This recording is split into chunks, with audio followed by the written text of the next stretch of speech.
قبل ما نبداو ما تنساوش ديروا جيم الفيديو وتشتركوا في القناه ديال متمدرس باش ديما يوصلكم جديد اخبار التعليم. عليكم ورحمة الله تعالى وبركاته أصدقائي التلاميذ والتلميذات وكذلك أولياء الأمور.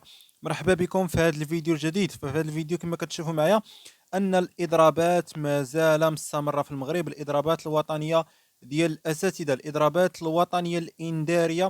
فالإضراب كان اليوم الاثنين اللي داروا التنسيقية الموحدة لهيئة التدريس وأطر الدعم بالمغرب، وكذلك الإضراب ما زال مستمر حتى غدا الثلاثاء، وكذلك يوم الأربعاء ويوم الخميس اللي هو يوم 13 و14 و15 و16 نوفمبر 2023.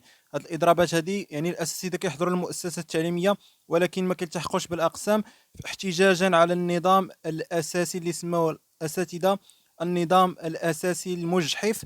فالاساتذه مازال مستمرين في الاضرابات. كنتمنوا ان الحكومه تشوف شي حل لهاد الاساتذه باش التلاميذ والتلميذات يعني يرجعوا الاقسام ديالهم ويكملوا الدراسه بشكل عادي. اما بالنسبه ليوم الجمعه 17 نوفمبر فغادي يكون وقفات احتجاجيه لمده ساعتين بالتعليم الثانوي بسلكه الاعدادي التاهيلي، الاعدادي والثانوي التاهيلي. في الفتره الصباحيه الحصه الثانيه والحصه الثالثه غتكون فيها وقفه احتجاجيه، والفتره المسائيه الحصه الثانيه والثالثه غتكون فيها وقفه احتجاجيه، وهذا الشيء بالمؤسسات التعليميه ديال التلاميذ.